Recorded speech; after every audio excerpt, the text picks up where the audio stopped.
The power of AI is beyond comprehension. Our companies are under attack and we are unprepared. Is that really Michael? We don't know. Can be an avatar.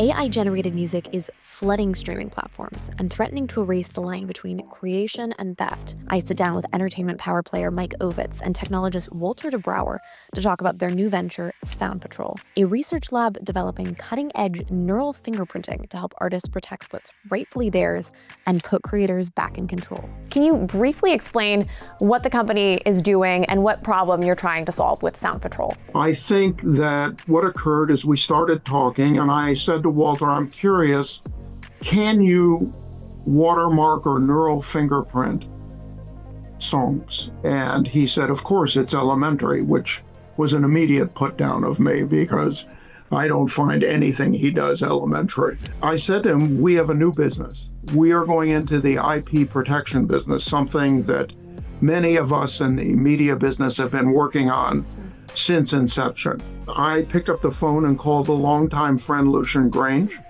who runs Universal Music. Lucian, instantaneously after hearing about the tech, Walter's credentials and his partner's credentials, said, I'm in. Walter, why don't you explain? So everyone is basically in generative AI. They generate songs or they generate text or pictures or movies. And that's the problem nowadays. Is it AI or is it non-AI? And this might be, like a simple problem, but it goes to the core of our economy, provenance. Our companies are under attack and we are unprepared because video, we can't, is that really Michael? We don't know. Can be an avatar, Is it really his voice? It could be Michael, but then the voiceover, or it could be a deepfake plus a voiceover. So all these things can be weaponized. Electoral fraud, criminal fraud. And you see fraud is going up in all big corporations. Briefly explain, Walter, how that neural fingerprinting technology works and what makes what you're doing unique compared to some other fingerprinting technology. Yeah, so the old technology, which people know under the name of Shazam, finds exactly the copy that you are looking for. Like you can point your Shazam app and it says, this is Hotel California by the Eagles. And then you click and it's on Spotify.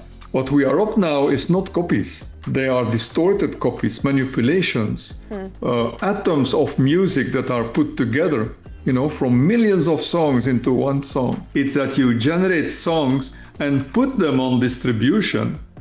And then both armies are creating artificial audiences. Millions and billions of clicks are going to go through artificial songs. And not because these songs are good, but because it's just fraud. Because the pool of royalties is now fixed. So, and you are paid pro rata. That means if 10% goes away, or 20% or 30%, that's first the small artists are going to get nothing anymore. But yeah, that's a very interesting point that it's a zero-sum game. Mike, you mentioned that this has been an issue that's plagued entertainment since day one. Do you think that it's really only now, having AI, that we're able to tackle this problem? I don't think that what Walter's team came up with or what I suggested was doable 12 months ago, 18 months ago, in the very, very recent past. The power of AI is beyond comprehension. They'd be useless without the power of AI to implement them. We can track and advise in real time theft. Does this tool also have the ability to determine origin or some of the other problems with some of the crazy Instagram photos we see? Walter? Well, that's the white boxing. So it's, of course, difficult, but we can certainly say, for instance, in music, we can tell you from which generator it comes, which model it is, and that they are using, and which version, and when has it been contributed to a DSP, who was the gatekeeper, who was supposed to be the, so that we can find out. Yeah. Mike, you have obviously been in the entertainment industry, been one of the most important people in the entertainment industry for decades. How does this moment compare to previous technological disruptions like we saw, in the early 2000s with Napster, or I think LimeWire was the other one? No, I lived through Napster. I lived through all of these initial technological breakthroughs, which were bittersweet.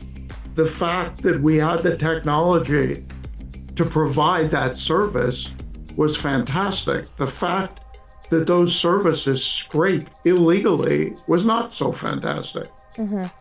And the advance of technology today, for the first time ever, has allowed us to police the issues of theft. This was 30 years ago, and we made zero headway.